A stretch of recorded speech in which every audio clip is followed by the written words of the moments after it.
अच्छा, ये एग्जाम आता है, इसमें इतने क्वेश्चन आते हैं। टोटल कितने क्वेश्चन आएंगे? टोटल 75 क्वेश्चन आएंगे तीनों सब्जेक्ट्स में। बताइए बेटा, आपको ना 95 से 105 मार्क्स के आसपास लेकर आ जाइए। देखिए मैंने रेंज जो बताई है ना, थोड़ी सेफ रेंज बताई है। अब पेपर 1 जो होगा ना, उसमें फिजिक्स भी आएगी, केमिस्ट्री भी आएगी, मैथ्स भी आएगी। पेपर 2 में भी फिजिक्स भी आएगी, केमिस्ट्री भी आएगी और मैथ्स भी आएगी। हेलो बच्चों, नमस्कार। क्या हाल चाल है, कैसे हो यार आप सभी लोग? तो स्वागत है आपका एक बार फिर से हमारे इस यूट्यूब चैनल जिसका नाम है पीडब्ल्यू हिंदी मीडियम, और मैं हूं आपका अपना physics educator Saurabh Agrawal sir. तो कैसे हो मेरे प्यारे बच्चों? तो यार सबसे पहले तो हम ये जानेंगे आज की इस वीडियो में कि सर मुझे अगर फिजिक्स की तैयारी, मुझे जेई के अंदर फिजिक्स की तैयारी करनी है तो सबसे शानदार मास्टर प्लान बता दीजिए, सो दैट मैं मेरी इच्छा के कॉलेज में चला जाऊं। सर मेरी इच्छा तो एनआईटी आईआईटीज में जाने की है। अगर ये मास्टर प्लान फॉलो किया डेफिनेटली आप जाओगे। सर मैं तो हिंदी मीडियम से हूं, सर क्या मेरा सिलेक्शन हो पाएगा? बेटा सुनो, मैंने आपको पहले भी बोल दिया है कि लैंग्वेज अवरोध नहीं है, माध्यम आपका अवरोध नहीं है। सिलेक्शन लेने के लिए मीडियम मैटर ही नहीं करता। जो मैटर करता है वो है आपका नॉलेज। क्या आपका नॉलेज उस लेवल का है जो आप एग्जाम फोड़ सकते हो? और वो नॉलेज पढ़ने से आएगी। पढ़ाई आपकी पेपर हिंदी मीडियम में होता है। सर आपका पढ़ाई हिंदी मीडियम में होगी। हम हिंदी मीडियम में पढ़ाएंगे, फिर क्यों नहीं होगा सिलेक्शन? सिलेक्शन होगा। बस आपको अपने ऊपर विश्वास रहना पड़ेगा। आज मैं ही वही मास्टर प्लान की बात करूंगा। जो जो बच्चे इस मास्टर प्लान को पूरे को फॉलो करेंगे, एटलीस्ट इस फिजिक्स के अंदर, उनको कोई नहीं रोकेगा। क्लियर है? चलिए, तो कंप्लीट फिजिक्स की तैयारी का मास्टर प्लान मैं आज आपको बताने वाला हूं। लेकिन आगे बढ़ने से पहले, मास्टर प्लान को जानने से पहले हमें यह जानना बहुत जरूरी है कि हम जिस एग्जाम की तैयारी कर रहे हैं, एग्जाम है क्या?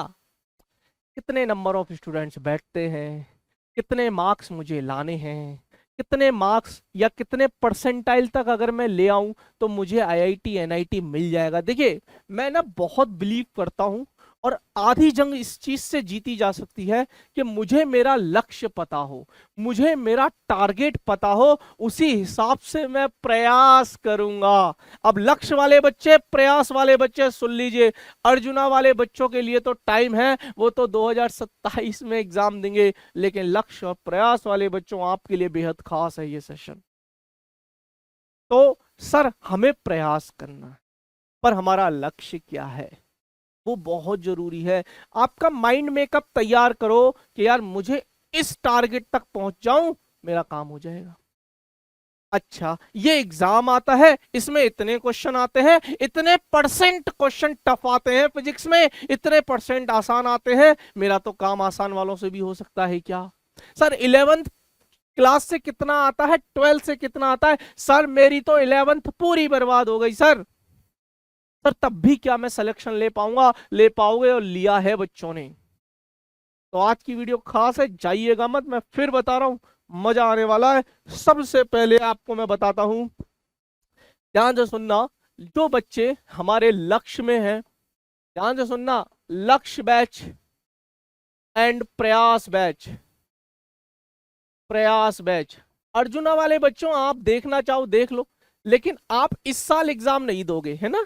आप देखना चाहो देख सकते हो, एटलीस्ट आपको भी आइडिया लगेगा। देखिए मैं ये नहीं बोलता कि अर्जुना वाले जो बच्चे हैं वो उनके लिए वीडियो नहीं है। क्यों नहीं है? वो इस साल नहीं दे रहे, लेकिन अगली साल तो देंगे ना, है ना?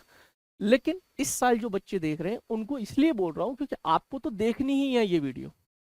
लक्ष्य प्रयास वाले बच्चे जेई का एग्जाम देंगे, और वो देंगे 2026 के अंदर। 2026 के अंदर, मैं सही हूं? अब पूरी ध्यान से सुनना, पिक्चर है पूरी, एक कहानी है, वो पूरी कहानी समझाऊंगा और लिख के समझाऊंगा। सर सबसे पहले आपको कुछ नहीं पता, आपने बस सिर्फ पीडब्ल्यू में एडमिशन ले लिया, बस इससे ज्यादा आपने और कुछ नहीं किया। आपको सब्जेक्ट नहीं आता, हम सिखा देंगे। आपको फॉर्म भरना नहीं आता, हम सिखा देंगे। काउंसलिंग करनी नहीं आती, हम बताएंगे। आपको क्या करना है, आपने एडमिशन लेना था, ले चुके हो, पहला काम आपका इतना ही था, कर चुके हो। दूसरा काम आपको जो करना है वो ये करना है कि जो भी टीचर आपको पढ़ा रहे हैं, जो भी, उनकी पूरी बात को फॉलो करना है। हम मॉड्यूल देंगे, हम डीपीपी देंगे, आपको होमवर्क कंप्लीट करके आना है। हमने बोल दिया कि भैया एक्सरसाइज 1 के पहले 10 क्वेश्चन लगा के आओ, तो अगली क्लास में आने से पहले वो 10 क्वेश्चन होने चाहिए।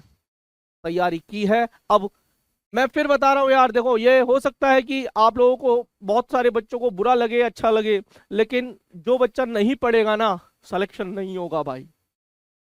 मोटिवेशन कुछ देर तक रहेगा, फिर निकल जाएगा आपका मोटिवेशन। 1 महीने 2 महीने बच्चा जोश में तैयारी करने आता है, 2 महीने के बाद निकल लेता है आधे से ज्यादा बच्चा। क्यों पता है? उनको समझ आ जाता है कि मेरा सिलेक्शन नहीं होने वाला। और जिनको थोड़ा भी लगता है ना कि मैं इस मुकाबले में डटा रहूं, वो वैसे ही जीतता रहता है। क्यों? क्योंकि कुछ बच्चे वैसे ही छोड़ चुके होते हैं तैयारी, तो उनका तो कंपटीशन ही हल्का हो रहा है ना। इसलिए अंत तक लड़ना है। हारा वही जो लड़ा नहीं। लड़ेंगे। सुनिएगा, जेई 2026 वाले बच्चों के लिए बताता हूं। आप बच्चे जेई की तैयारी कर रहे हो, आपके 2 डिफरेंट एग्जाम होंगे, आप समझना। सबसे पहले आपको होगा जेई मेन। सबसे पहले आपका होगा जेई मेन एग्जाम। सबसे पहले इस जेई मेन के एग्जाम में आपको 2 अटेम्प्ट मिलते हैं। 2 अटेम्प्ट मिलेंगे। फर्स्ट अटेम्प्ट मिलेगा और सेकंड अटेम्प्ट मिलेगा। यानी कि आप 2 बार इसकी परीक्षा दे सकते हो 1 साल के अंदर। मैं 2026 में ही बात कर रहा हूं। पहला जो अटेम्प्ट होगा वो होगा बच्चों जनवरी के अंदर, और दूसरा जो अटेम्प्ट होगा वो अटेम्प्ट होगा अप्रैल के अंदर, है ना। ये जनवरी 22-23 जनवरी के आसपास इसकी डेट आती है। मैं डेट पे नहीं जा रहा हूं, अब मान के चलो जनवरी के महीने में होती है, और 15 जनवरी के बाद ही होगी। क्लियर? 15 जनवरी के बाद ही होगी, है ना। और ये अप्रैल है, ये मान के चलिए कि आप 12-15 अप्रैल के आसपास होना शुरू हो जाती है ना। और थोड़ा पहले ही शुरू हो जाएगी, 12-15 तक तो खत्म हो जाती है। ये अप्रैल के फर्स्ट वीक मान लो, ये फर्स्ट वीक नहीं, फर्स्ट 15 दिन में, और ये जनवरी के आखिरी 15 दिन में, ऐसे मान लो। चलिए, डेट मैटर नहीं कर रही, ठीक है। सर मैं जेई मेन की परीक्षा दे सकता हूं? हाँ। सर क्या मैं ये दोनों अटेम्प्ट दे सकता हूं? हाँ। सर हाँ, क्या हम दोनों अटेम्प्ट दे सकते हैं? हाँ। तो रिजल्ट कैसे आएगा? रिजल्ट आएगा जो दोनों में बेस्ट होगा। जो दोनों में बेस्ट होगा।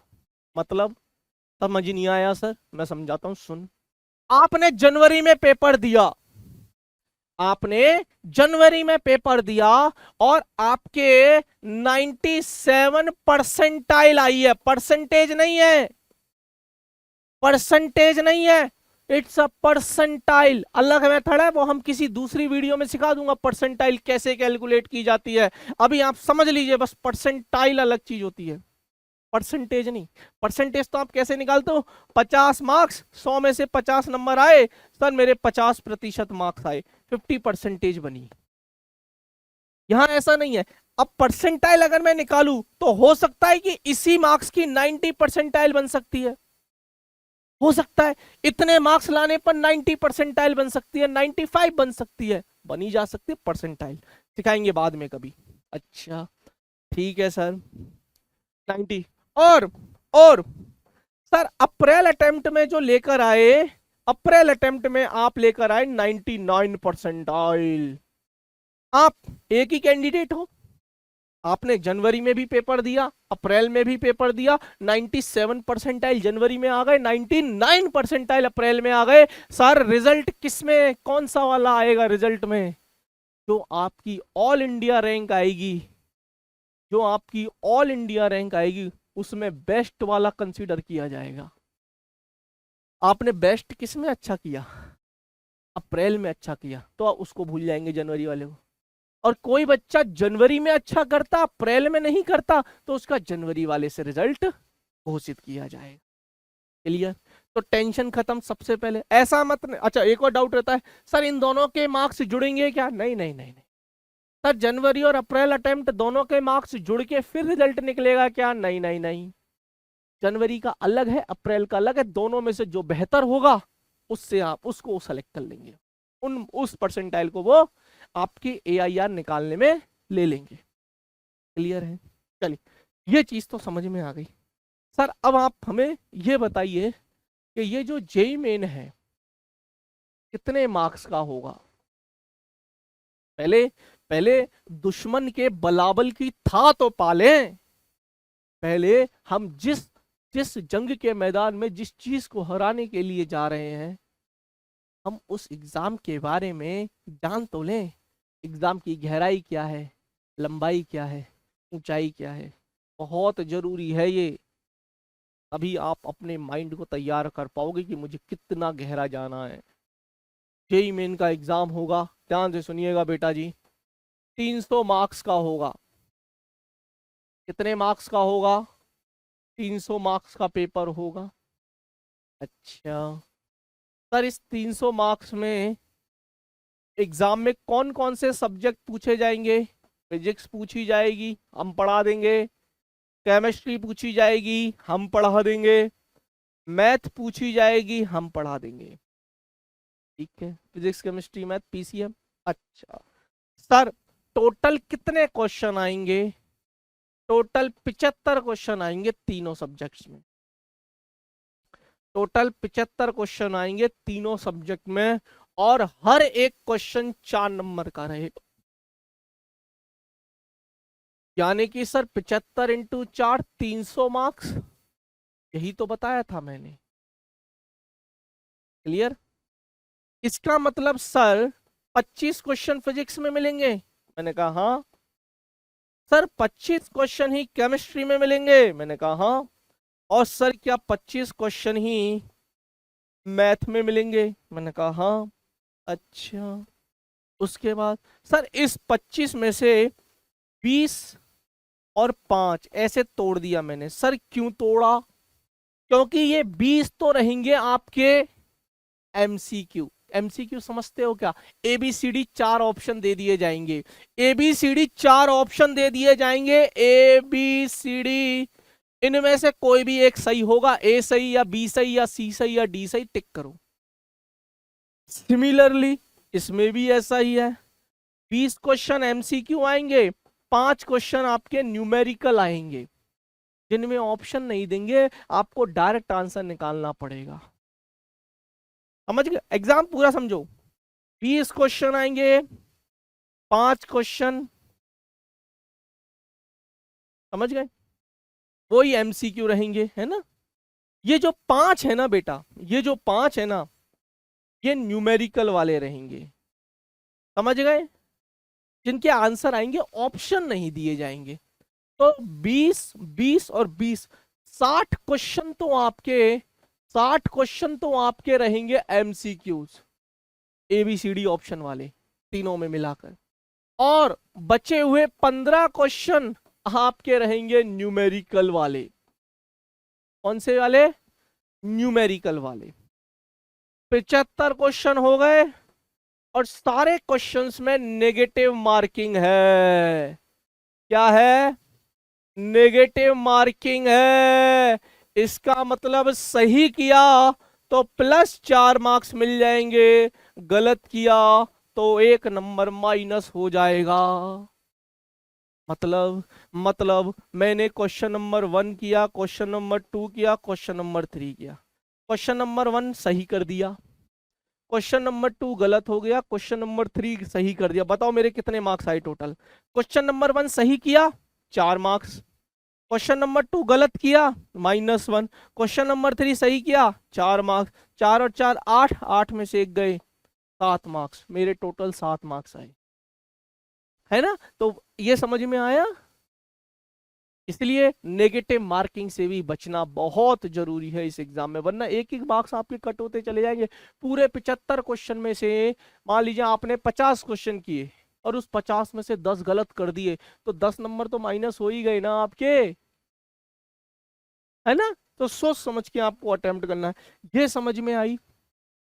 अब देखो, आपको कॉन्फिडेंस आया होगा कि हाँ यार, यार इतने मार्क्स का पेपर होता है जेईई में? अच्छा, 75 मार्क, 75 क्वेश्चन आते हैं? हाँ। 25 25 25 तीनों में आते हैं? हाँ। अच्छा, उस 25 में से भी 20 क्वेश्चन तो हमारे एमसीक्यू वाले रहते हैं और 5 क्वेश्चन न्यूमेरिकल वाले रहते हैं? हाँ। अच्छा सर, चलो ये तो बता दी। अब आप ये बता दो कि लाऊं कितने मार्क्स, सो दैट मुझे एनआईटी। अब आप समझो, अगर आप जेई मेन की बात करते हो तो इस एग्जाम के थ्रू आपको एनआईटी मिल सकता है, आपको ट्रिपल आईटी मिल सकता है, आपको जीएफटीआई मिल सकता है। समझो, एनआईटी मिल जाएगा, ट्रिपल आईटी मिल सकता है, जीएफटीआई मिल सकता है, परंतु आईआईटी नहीं मिलेगा। अच्छा सर, आईआईटी पाना है तो जेई एडवांस का भी एग्जाम देना पड़ेगा। जेई में और इसके साथ अदर कॉलेजेस भी मिल जाएंगे। Other other other engineering college या अदर कॉलेज लिख देता हूं मैं, समझ जाना बच्चे, है ना। अदर कॉलेज मिल सकता है सिर्फ इस जेई मेन के एग्जाम के। माइंड क्लियर है? तो जिन बच्चों को आईआईटी जाना है, जो सोच के बैठा है मैं तो आईआईटी, कितने बच्चे सोच के बैठे कमेंट करके जाइए अभी कि सर आईआईटी हमारा टारगेट है, एनआईटी क्यों टारगेट लेके चलें? सोचेंगे तो बड़ा सोचेंगे ना sir. NIT, triple IT, GFTI और अदर कॉलेज, और अपना फेवरेट आईआईटी एनआईटी जरूर लिख के जाना कमेंट सेक्शन में। ये कॉलेजेस मिलेंगे आपको जेई मेन के थ्रू, ये कॉलेजेस आपको मिलेंगे जेई मेन के थ्रू, सुनना। और जो आईआईटीज है वो आपको मिलेगी जेई एडवांस के थ्रू। अब सर कट ऑफ बता दो, मार्क्स लाएं कितने? देखिए, ये एक एस्टिमेटेड होने वाला है, मैं पहले ही कह देता हूं, एस्टिमेटेड।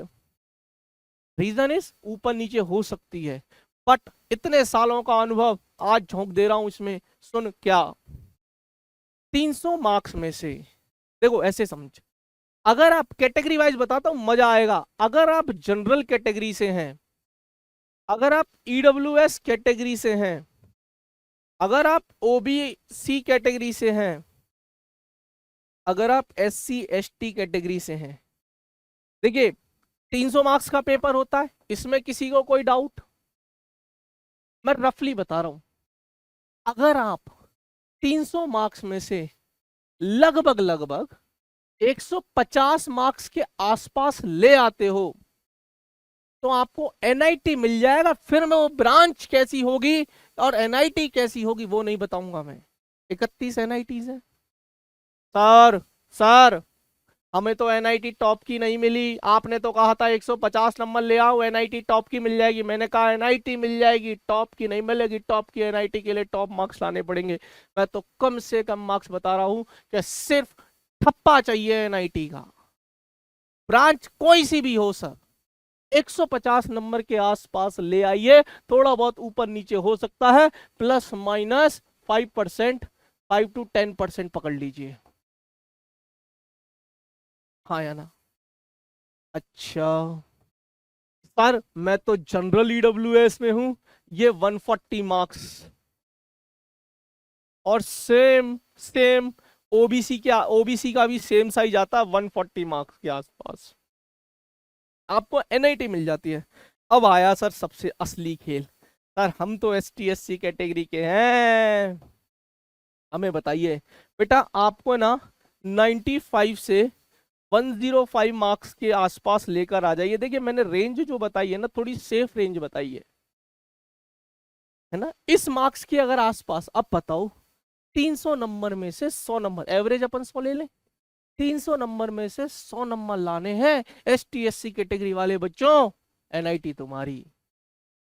100 नंबर, अरे 100 नंबर लाने 300 में से, आसान आता है जेई मेन का पेपर। कायदे से अगर तुम पढ़ लिए ना, मैं पढ़ाऊंगा ना तुम्हें, जो नए बैचेस शुरू हो रहे हैं सुन लो, कायदे से पढ़ लिए ना तुम, तुम्हें कोई नहीं रोकेगा। क्लियर है यहां तक? पहले बताओ ये मामला बिल्कुल सेट है? अच्छा सर, परसेंटाइल में बात करो, मार्क्स में बात मत करो, परसेंटाइल में बात करना सीखो। देखिए, अगर आप बच्चे लगभग लगभग 240 मार्क्स तक लाते हो ना, तो आपकी 99.9 परसेंटाइल तक बन जाती है, 99.9 परसेंटाइल तक। अगर आप 180 मार्क्स के आसपास लाते हो तो आपकी 99 परसेंटाइल बन जाएगी। नहीं, मैंने कुछ गलत बोल दिया क्या? नहीं, सही बोला है, 99 परसेंटाइल के आसपास, थोड़ा ऊपर नीचे हो सकता है। अब मैं आपको बताता हूं, अगर आप लगभग लगभग 150 टू 160 मार्क्स लाते हो तो आपको 97 परसेंटाइल बन जाएगी जनरल कैटेगरी वाले बच्चों। जनरल कैटेगरी वाले बच्चों, इससे कम तो सोचना भी मत, इस परसेंटाइल से कम तो 97 और इससे ऊपर ही बनानी है। इससे कम बनाई ना, इससे नीचे आ गई ना, तो चांसेस खत्म हो जाएंगे एनआईटी में जाने का। ओबीसी वाले बच्चों आपके लिए नहीं, एसटीएससी वाले बच्चों आपके लिए नहीं। अगर आप अगर आप 140 के आसपास मार्क्स लाते हैं तो 96 परसेंटाइल तक बनने की उम्मीद है, जिसमें ओबीसी वाले बच्चे और ईडब्ल्यूएस वाले बच्चों को एनआईटी मिल जाएगा। अच्छा, एसटीएससी वाले बच्चे तो अभी भी शामिल है ना इसमें, अगर वो इतनी परसेंटाइल ला रहे हैं तो वो तो वैसे ही सिलेक्शन में हो जा रहे हैं उनका। और अगर आप लगभग लगभग 100 मार्क्स के आसपास ला रहे हो तो आपकी 91 92 परसेंटाइल के आसपास बनती है, जिसमें आपका सिलेक्शन हो जाएगा एनआईटी तक। क्लियर है? पर सर टोटल बच्चे कितने बैठते हैं? 15 लाख बच्चे बैठते हैं सर। इन 15 लाख करीब करीब, है ना, दोनों अगर हम बताएं, दोनों अटेम्प्ट, कोई हो सकता है दोनों अटेम्प्ट दे, कोई जनवरी का ना देता, सिर्फ अप्रैल का देता है, कोई जनवरी का दे के अप्रैल का नहीं देता है। ऐसे यूनिक जो कैंडिडेट है वो लगभग लगभग 15 लाख के आसपास बैठते हैं। अदरवाइज एक जनरली एक एक सेशन की बात की जाए, एक अटेम्प्ट की बात की जाए, तो 12 साढ़े 12 लाख 13 लाख के आसपास बैठता है। और जो यूनिक बच्चा है ना, वो 15 लाख के आसपास हो जाता है। डेटा है देखो, ऊपर नीचे हो जाता है। आप मेरी भावनाओं को समझना, मेरे शब्दों, डेटा को मत पकड़ना। हाँ, लेकिन जो बताया वो सही है। ठीक है सर। अब आप जेई मेन के एग्जाम दिए, आपने जेई मेन का एग्जाम दिया, और जेई मेन का एग्जाम कितने बच्चों ने दिया? 15 लाख बच्चों ने। इस 15 लाख में से सिर्फ 2.5 लाख बच्चे लगभग लगभग, है ना, अब थोड़ी सीट्स और बढ़ गई हैं तो 2.75 से थोड़ा कम है, पर आप मान के चलिए, हम तो मोटा मोटी सेफ साइड 2.5 लाख ले लेते हैं। 2.5 लाख बच्चा ऐसा है जो क्वालिफाई करेगा और जेई एडवांस्ड। जेई एडवांस्ड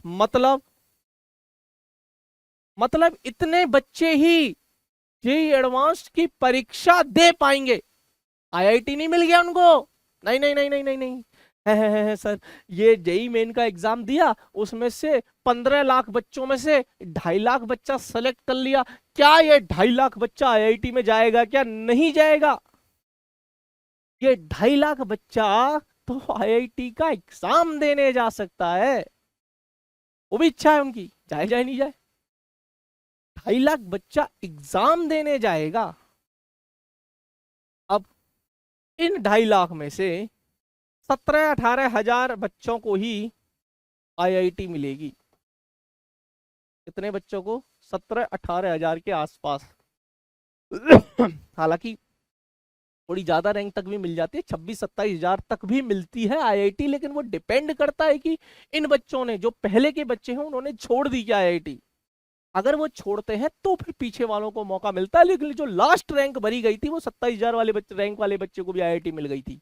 तो वो किस्मत का खेल है।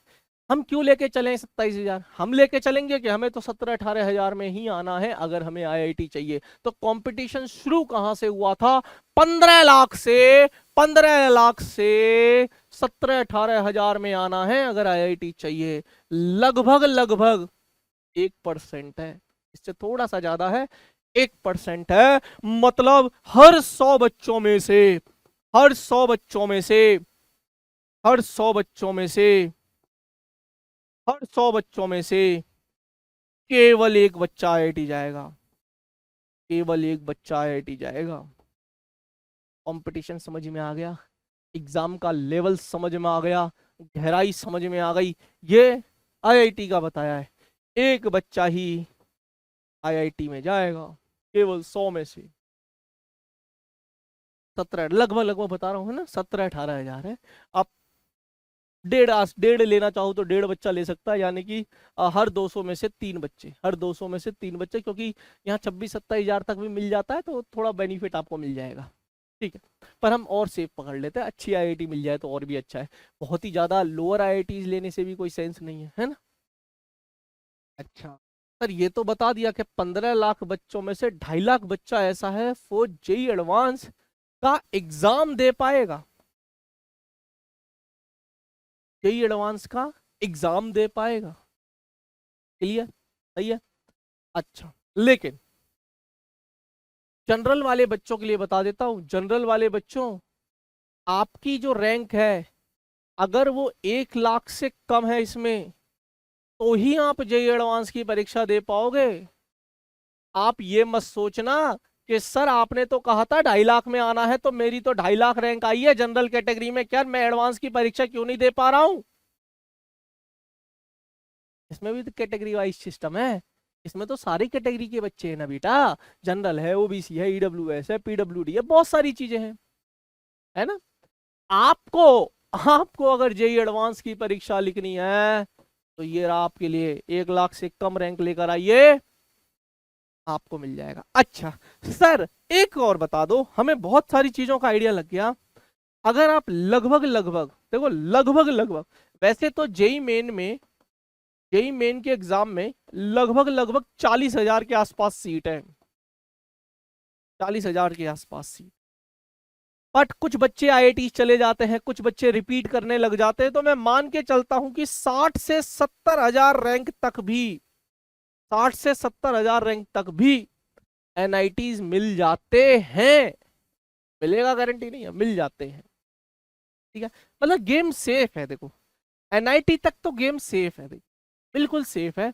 हम इतने बुरे भी नहीं है कि हम सर 15 लाख में से 60-70 हजार में भी ना पाए या 50 हजार में भी ना पाए, एटलीस्ट हमारा ये गेम तो समझ में आ गया, क्लियर है। तब भी एनआईटी के चांसेस हैं, बिल्कुल मिलेंगे आपको। ठीक है, बाकी गेम मैंने पूरा समझा दिया। अब जेई मेन हो, अच्छा जेई एडवांस की, अब जेई एडवांस दे पाओगे, पर जेई एडवांस क्या एग्जाम कैसे होता है सर, जेई एडवांस का एक ही पेपर होगा। अब आपने जेई मेन का पेपर दिया, जेई मेन का पेपर देने के बाद आप जेई क्वालिफाई किए तो जेई एडवांस का दे पाओगे, यानी कि 2.5 लाख बच्चों में आए तो जेई एडवांस का दे पाओगे, नहीं आए 2.5 लाख बच्चों में तो बाय बाय टाटा, अगली साल।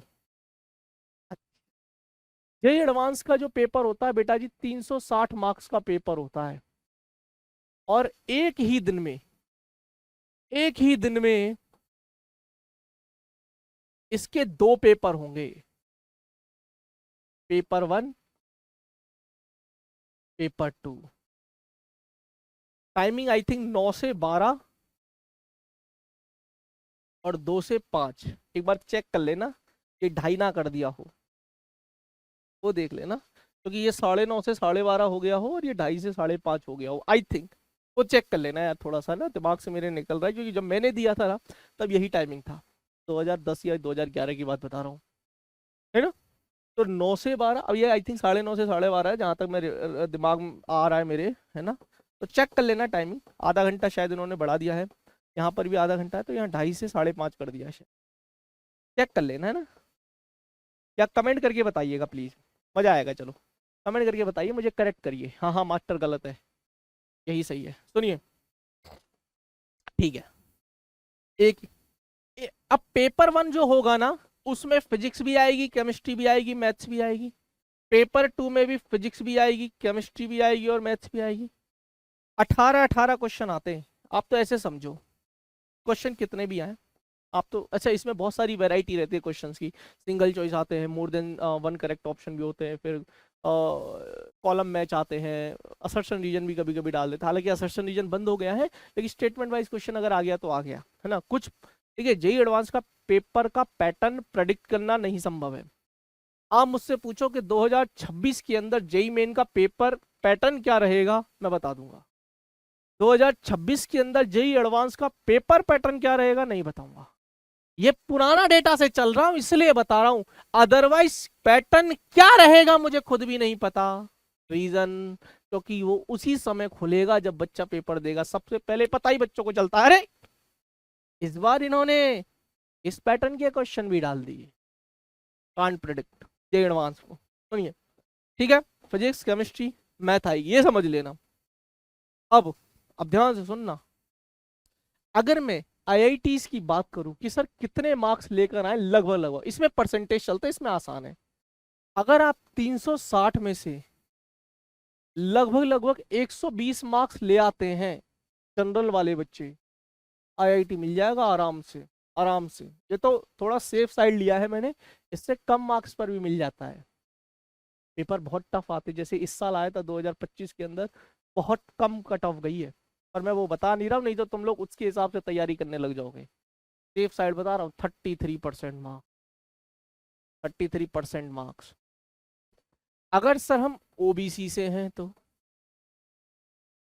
ओबीसी वाले बच्चों को लगभग लगभग 105 मार्क्स के आसपास, इसके रेफरेंस में बता रहा हूं मैं, है ना, इसके परसेंटेज कैलकुलेट कर लेना कितना बन रहा है।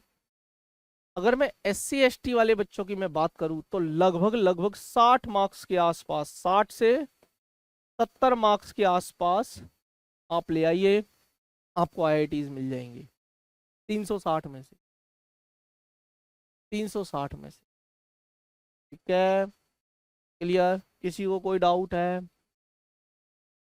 चलिए सर, ये सारी चीजें आपने हमें बता दी, मौज हो गई हमारी।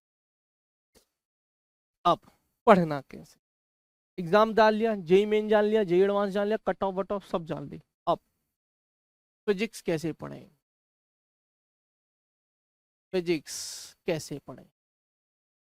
देखिए बेटा, 11th क्लास भी है, 12th क्लास भी है, सर बहुत सारे बच्चों की ये बर्बाद होती है। ये तो फिर भी इसलिए समझ सुधर जाती है कि एटलीस्ट वो बोर्ड एग्जाम पास कर चुके होते हैं, या बोर्ड एग्जाम पास करना होता है तो मजबूरी में पढ़ना ही पड़ता है 12th, इसलिए उनकी 12th तो अच्छी होती है, लेकिन 11th पूरी बर्बाद, 11th बर्बाद। आप में से ऐसे बहुत सारे बच्चे होंगे, कमेंट करिए सर सही पकड़े हो, 11th ही तो बर्बाद है हमारा, इसको सुधार दो सर, इस पे पाती लगा दो सर हमारी, बाकी तो हम कर ले जाएंगे। तो सुनिए बेटा जी, लगभग लगभग 45% हिस्सा 11th से आएगा फिजिक्स में, और 55% हिस्सा 12th से आएगा। यानी कि पूरी फिजिक्स में जेई मेन के अंदर 25 क्वेश्चन आएंगे। अरे बताया था ना यार, भूल गए क्या? तो 12 क्वेश्चन जो आएंगे, लगभग लगभग 11 से 12 क्वेश्चन जो आएंगे वो 11th से रहेंगे, और 13 से 14 क्वेश्चन जो रहेंगे वो 12th से रहेंगे। लगभग लगभग, कम ज्यादा भी हो सकता है, थोड़ा बहुत ऊपर नीचे चलता है। क्लियर है? हाँ या ना? अब सर आपने हमें क्या बताया था? आपने हमें बताया था कि सर 300 में से 150 मार्क्स ले आऊं जनरल वाले बच्चे, अगर जनरल का बता दिया तो ओबीसी ST SC कैटेगरी वाले वैसे ही सेफ है, समझो ना भाई। सबसे टफ काम तो जनरल वालों का है ना, मार्क्स तो हाई है जनरल वालों के। अगर आप वो स्ट्रेटेजी जनरल वालों की फॉलो करते हो, मैं तो हमेशा बच्चों से कहता हूँ कि जनरल वालों का जो मिनिमम है ना, ST SC वाले बच्चे अगर आप वो टारगेट भी लेके चलते हो ना तो आप टॉप रैंक करो। जनरल वाले बच्चों का जो मिनिमम मार्क्स जाता है ना कि 150 नंबर पर है, उनको NIT मिलना शुरू होगा।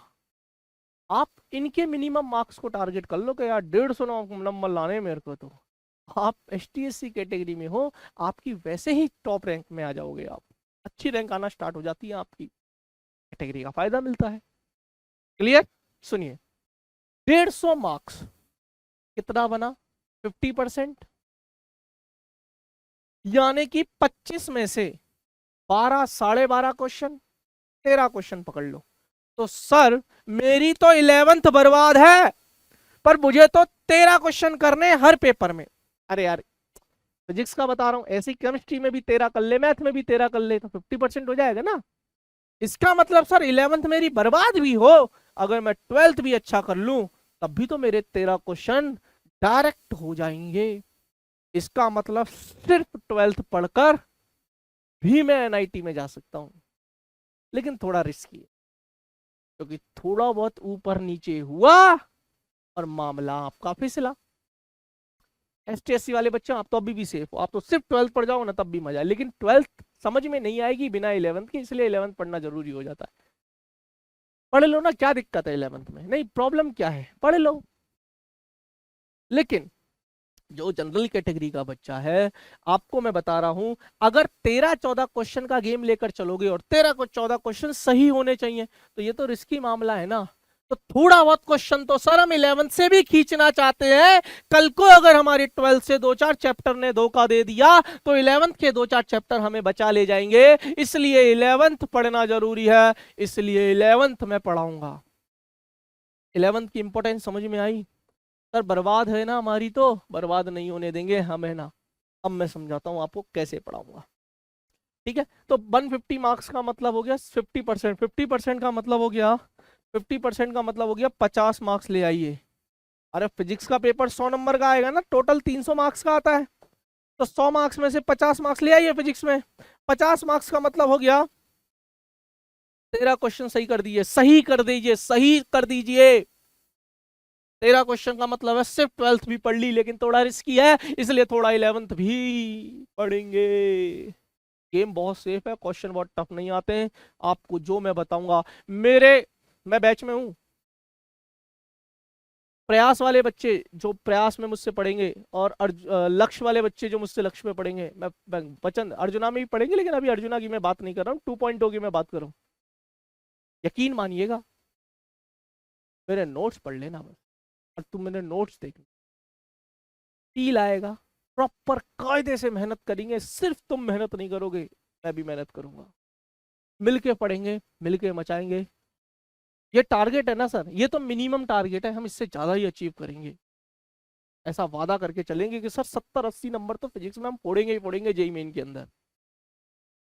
क्लियर? नोट से फंसेंगे सवाल लेके, पूरे नहीं कह रहा हूं, लेकिन कुछ सवाल नोट से डायरेक्ट फंसेंगे, ये मैं कह रहा हूं।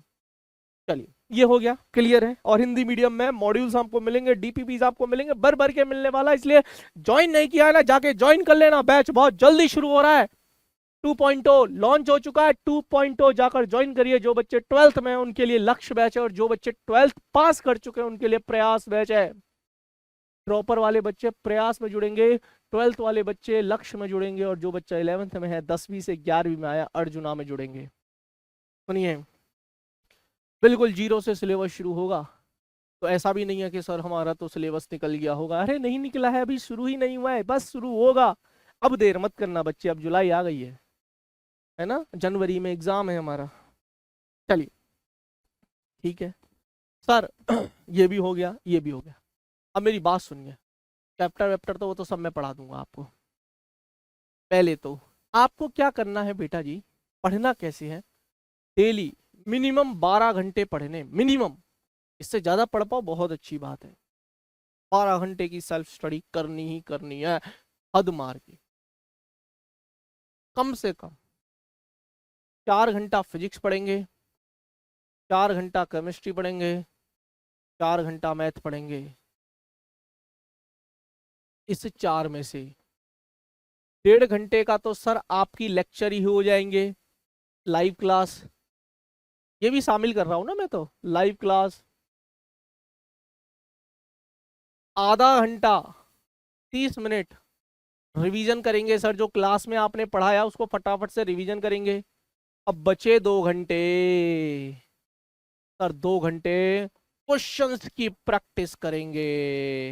क्या करेंगे? क्वेश्चन की प्रैक्टिस, और सेम शेड्यूल रिपीट करेंगे केमिस्ट्री के अंदर भी और मैथ के अंदर। 1.5 घंटा आपकी, 1.5 से 1.25 घंटा है। आप इसको भली थोड़ा सा अगर इधर कम करना चाहो, 1 घंटा 45 मिनट या 1.5 घंटा करना, क्योंकि ये क्लास 1.5 घंटे की जगह 1 घंटा 45 मिनट भी लाइव क्लास हो सकती है। ठीक है, तो फिर उसी हिसाब से आप देख लेना, 1-1 मिनट का हिसाब नहीं मांग रहा हूं मैं आपसे, क्लियर है, एक रफ बता दिया है। ठीक है, 4 घंटे आपको हर सब्जेक्ट में देना है, जिसमें आपकी क्लास भी शामिल है। 24 घंटे में से अब आप कैसे 4 घंटे निकालते हो, वो मेरी हेडेक नहीं है एक सब्जेक्ट को लिए। अब मैं जनरली क्या बताऊंगा आपको, कि सुबह दोपहर रात ऐसे तोड़ लो, सुबह दोपहर रात ऐसे तोड़ लो, दोपहर लेट दोपहर से थोड़ी शाम, ढलती शाम, लेट दोपहर और ढलती शाम, एक तो ये तोड़ लो, एक अर्ली मॉर्निंग तोड़ लो और एक लेट नाइट तोड़ लो। कैसे लेट नाइट मैं बताता हूँ। सुबह अगर 7 बजे से आप पढ़ने बैठ जाओ, 6 बजे उठकर 7 बजे से आप पढ़ने बैठ जाओ, तो 7 से 11 4 घंटे की तो एक सिटिंग दे दो।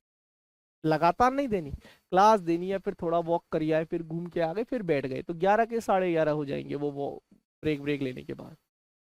फ्री, खाओ पियो आराम से, भूख लगेगी खाना पीना खाओ, जो करना है करो, घूमो फिरो इधर उधर, जो भी करना है, सो लो, अगर पावर नैप चाहिए आधा घंटा सो जाओ, वापस सो जाओ, मेरे को कोई दिक्कत नहीं है। फिर आप पकड़ो इसी सब्जेक्ट को करीब करीब 2 बजे के आसपास, 2 ढाई बजे के आसपास, 2:30 से 7 बजे तक आप दूसरा स्लॉट खत्म कर दोगे। फिर रात को बैठ जाओ आप करीब करीब 9 बजे के, 9 से 12:30 1 बजे तक आप इसको खत्म कर दो और फिर सो जाओ।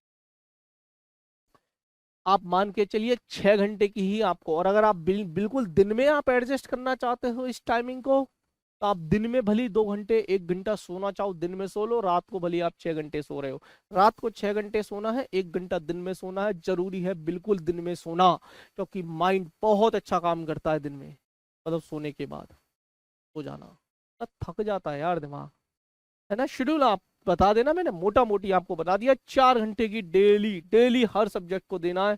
4 घंटे फिजिक्स को दोगे, 4 घंटे केमिस्ट्री को दोगे, 4 घंटे मैथ को दोगे, 12 घंटे पढ़ना है, 12 घंटे की स्टडी हो जाएगी, 7 घंटे 7 घंटे की स्लीपिंग हो जाएगी, और 5 घंटे आपके डेली जो जो नॉर्मल जो मिसलेनियस वर्क लिख देता हूँ, जो भी आपकी नित्य क्रियाएं हैं वो हो जाएगी। चलिए आगे, ये भी हो गया, ये भी हो गया। अब आपको जो बहुत सारी बातें हैं जो इनमें ध्यान रखना है, एक तो बच्चों आपको डेली क्लास करनी है मेरी, मतलब तो भी आप जिस भी बैच में ज्वाइन हुए हो, चाहे वो फिजिक्स केमिस्ट्री में, तीनों क्लासेस, तीनों सर की क्लासेस डेली करनी है।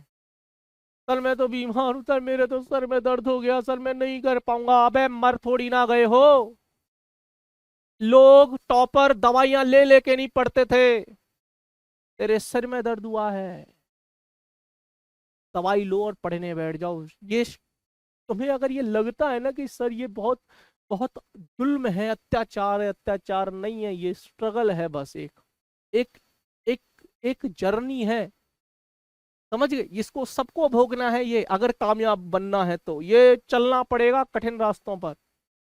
तो मेरे साथ ही क्यों हो रहा है, छोड़ देना, हर उस टीचर के साथ है जो आपको पढ़ा रहे हैं, उन्होंने भी कहीं ना कहीं इस जर्नी को जिया है, मेरी बात नहीं, मैं सबकी बात कर रहा हूँ।